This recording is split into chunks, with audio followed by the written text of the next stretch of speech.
Mesdames, Messieurs, bonjour. Très heureux de vous retrouver pour cette nouvelle émission Power Boost. Alors cette semaine, je vais vous parler de nouveaux tracteurs, je vais vous parler de biogaz et je vais vous parler aussi bien sûr de la soirée exceptionnelle. Les agriculteurs ont du cœur. Top départ pour cette nouvelle émission Power Boost.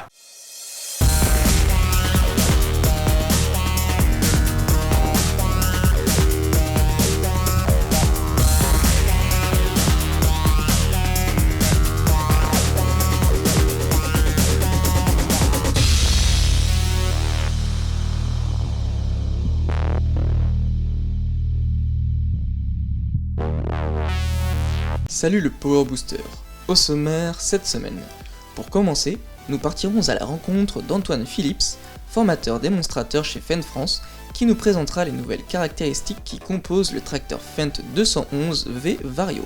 Cap ensuite pour notre rendez-vous avec les experts du biogaz, où une unité collective injecte du biométhane dans les réseaux GRT Gaz. Ensuite, nous écouterons Arnaud Montebourg, qui a réussi à récolter 1 million d'euros en 1 heure en misant sur l'agriculture. Pour finir, nous vous résumerons cette superbe soirée du jeudi 4 mars, où s'est tenue à Paris l'opération Les agriculteurs ont du cœur, dans le but d'obtenir des dons pour les banques alimentaires. Alors tenez-vous prêts, mais avant tout, les news. Déjà 30 000 Arion 400 ont été écoulés. Le tracteur produit dans l'usine du Mans revient en force en 2021 avec une refonte de son design et un passage aux normes Stage 5. Les 7 nouveaux modèles de la gamme Arion 400 affichent des puissances maximales de 90 à 155 chevaux. 2 transmissions à rapport sous charge sont proposées, à savoir la version Quadri-Shift avec 16 rapports avant et 16 rapports arrière et la version Hexa-Shift en option qui comprend 24 rapports avant et 24 rapports arrière. Parmi les options de confort, Claas propose un pont avant suspendu proactive, une suspension mécanique de cabine en 2 points et plusieurs modèles de sièges au choix. Parallèlement, Claas a annoncé l'arrivée de son système d'assistance au conducteur CMOS sur les tracteurs de forte puissance semi-chenillés Action 900 Terra Tract. Un second constructeur a avancé ses pions cette semaine. John Deere a lancé sa nouvelle gamme 2021 de tracteurs série 9R menée par les modèles 9R 640 et 9RX 640 et leurs 691 chevaux. Tous ces tracteurs sont équipés du nouveau moteur John Deere 13 litres 6 annoncé comme économe en carburant. Cette semaine, nous avons envoyé une équipe pour aller découvrir le tout nouveau tracteur de chez Fendt, Image.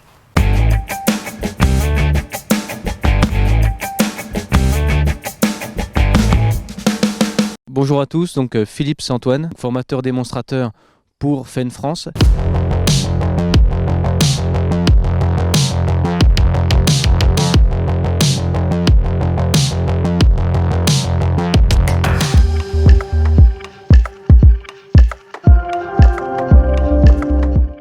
D'un point de vue motorisation, on va retrouver le même bloc moteur que ce précédente génération, donc le modèle S3, sauf que celui-ci va répondre à la nouvelle norme anti-pollution Stage 5 en intégrant un filtre à particules, un dock et un catalyseur d'AdBlue.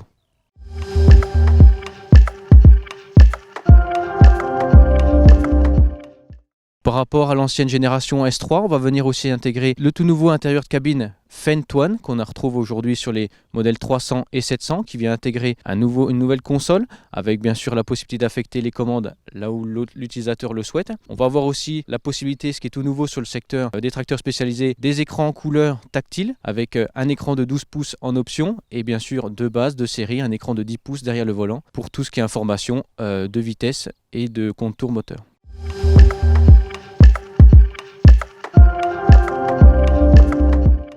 Donc sur cette nouvelle génération de 200, on va retrouver en option une catégorie 4 d'usine qui va nous permettre de répondre à tout ce qui est utilisation de traitement dans les travaux spécialisés.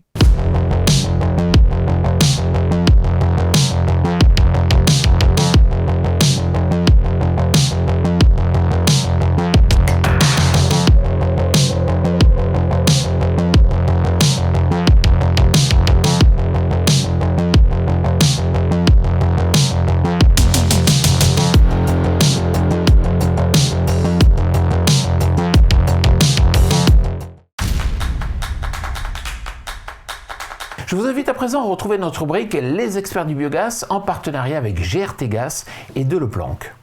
Ce mois-ci, direction la Moselle, où depuis le 1er décembre 2019, cette magnifique unité collective injecte du biométhane dans les réseaux GRT Gaz. Et vous allez le voir, si son développement n'a pas été aisé, le résultat est intéressant sur bien des aspects.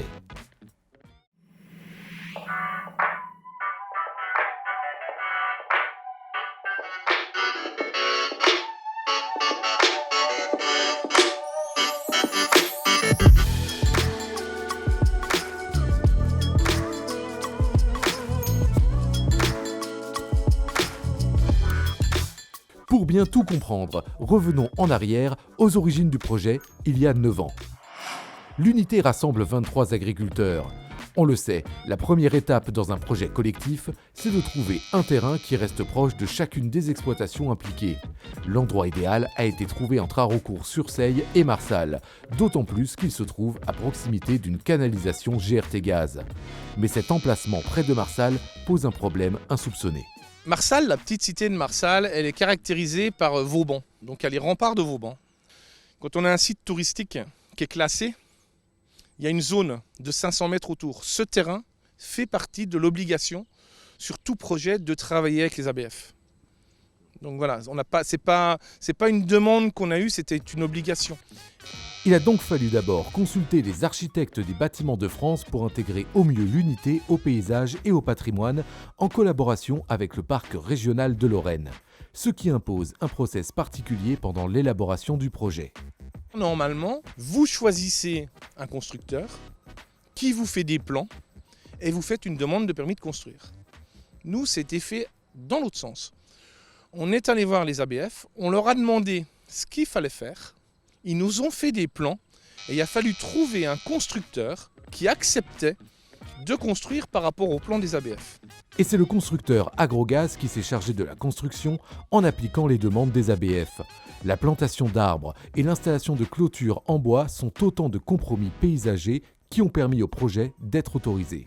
Donc avec les ABF, on a réfléchi à une continuité de Vauban en fait. Et là vous voyez, il y a un merlon qui justement par rapport à une sécurité s'adapte très bien par rapport au rempart de Vauban. On a, comme vous le voyez, des bardages qui sont en bois. Ça, vous verrez ça très peu de fois en France. On a une couleur des dômes qui était réfléchie pour s'intégrer le mieux dans le ciel. Et donc voilà, il y a eu plein de petites choses de faites ainsi pour s'intégrer au mieux dans le paysage, quoi. Aujourd'hui, ça fait plus d'1 an que l'unité tourne. Elle peut accueillir jusqu'à 55 000 tonnes de matière par an, fumier, lisier, cives et sous-produits industriels, pour injecter jusqu'à 3,5 millions de normomètres cubes de biométhane dans les réseaux. Alors l'intégration paysagère a eu un coût énorme sur notre installation, mais aujourd'hui, il faut avouer que le résultat est là. On ne peut que se réjouir de l'intégration paysagère qui a été faite. Nous, on avait vu uniquement économiquement, au départ, la création d'un méthaniseur. Aujourd'hui, il n'est pas que économique, il est environnemental aussi. Aujourd'hui, on est content d'avoir notre outil de travail tel qu'il est fait. On se retrouve le mois prochain sur une autre installation pour connaître d'autres enjeux et devenir un expert du biogaz.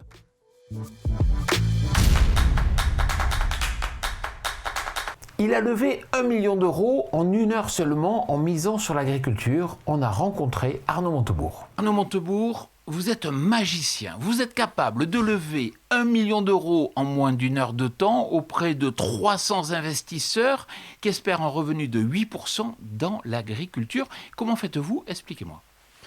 C'est assez simple. Nous avons construit un nouveau modèle économique qui s'appelle la Compagnie des Amandes. C'est un modèle où nous n'achetons pas la terre. Nous respectons la propriété foncière agricole qui est issue de la Révolution française. Vous savez, c'était la prise de la terre par les paysans au détriment de la noblesse latifondière et même du clergé. Et donc cette conquête-là, pour nous, est très importante. Donc nous associons avec des agriculteurs qui louent leurs terres à cette association. Donc en fait, nous montons des boîtes avec des agriculteurs. Nous montons des start-up avec des agriculteurs. Et qu'est-ce qu'elles font, ces entreprises? Elles louent une parcelle de 20, 30, 40, parfois 100 hectares sur les propriétés agricoles aujourd'hui exploitées dans d'autres spécialités. Ça peut être des céréales, ça peut être des fruits, des légumes, ça peut être tout simplement de l'arboriculture déclinante sur des productions que l'agriculteur souhaite abandonner. Et nous plantons ensemble, nous irriguons ensemble, nous travaillons l'arbre ensemble. Nous finançons le travail de l'agriculteur. C'est incroyable, dans l'agriculture, on se soit habitué à travailler gratuitement. Ben non, nous, dans le budget prévisionnel, le business plan, on prévoit de payer l'agriculteur jusqu'au moment de la récolte. Puis après, on récolte ensemble. Après, on vend ensemble. Vous le savez, jeudi 4 mars à 19h a eu lieu la soirée Les agriculteurs ont du cœur. Ça a été un véritable succès. Image. Grand succès pour la soirée de lancement de cette première édition de l'opération Les agriculteurs ont du cœur. Ce collectif d'une quarantaine de partenaires a souhaité proposer une action de solidarité du monde agricole pour venir au secours des personnes en précarité alimentaire. Et jeudi soir, de 19h à 21h, nous avons diffusé une émission spéciale qui a permis, grâce à la présence de nombreux invités, de mobiliser les donateurs. Les agriculteurs de métropole et d'outre-mer ont été au rendez-vous, puisque à ce jour, on enregistre déjà plus de 50 tonnes de dons qui vont être prises en charge par Solal et les banques alimentaires pour être distribuées aux plus démunis. Voilà, notre émission Power Boost touche à sa fin. Vous savez que vous pouvez toujours donner et faire des dons sur notre site internet www.lesagriculteursonducoeur.fr et puis aussi nous retrouver chaque jour sur notre chaîne YouTube. Chaque jour, vous aurez de nouveaux programmes, bien sûr. Voilà, je vous souhaite une excellente semaine.